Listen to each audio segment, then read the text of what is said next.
السلام علیکم ورحمۃ اللہ وبرکاتہ۔ نظم کے چند اشعار آپ کی خدمت میں پیش ہے، سماعت فرمائیں۔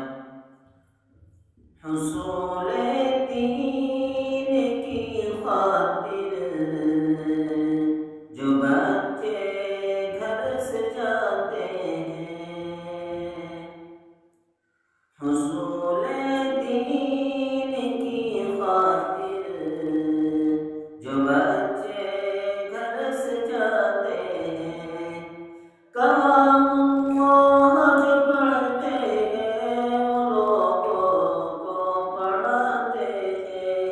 حصول دین کی خاطر جو بچے گھر سے جاتے ہیں، اسی قرآن خالد کو سیف اللہ بنایا تھا، اسی قرآن خالد کو سیف اللہ بنایا تھا، اسی قرآن حبشی کی عظمت کو بڑھایا تھا۔ بہت بہتر ہے جو قرآن پڑھتے ہیں پڑھاتے ہیں، فرشتے پر بچھاتے ہیں، فرشتے پر بچھاتے ہیں۔ یہی قرآن ہے جس نے مقدر کو بدل ڈالا، یہی قرآن ہے جس نے مقدر کو بدل ڈالا۔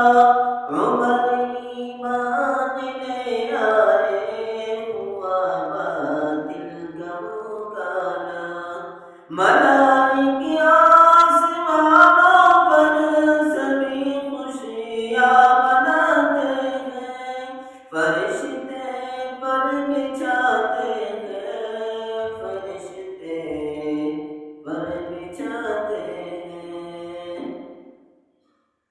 پڑھا کربل کے میدان میں میرے شمشیر نے قرآن،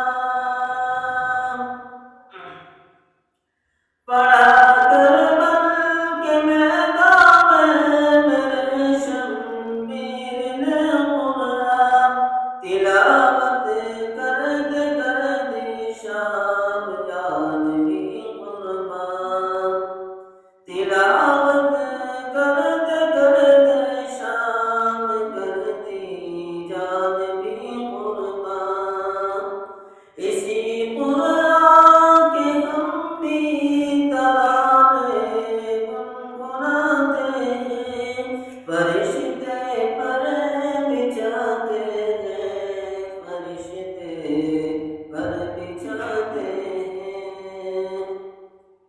مٹا دو اپنی ہستی کو کلام پاک کی خاطر، مٹا دو اپنی ہستی کو کلام پاک کی خاطر، لٹا دے اپنا تن بندن کلام پاک کی خاطر۔ خوش قسمت ہے جو مال و زر قرآن پر لٹاتے ہیں، فرشتے پر بچھاتے ہیں، فرشتے پر بچھاتے ہیں، فرشتے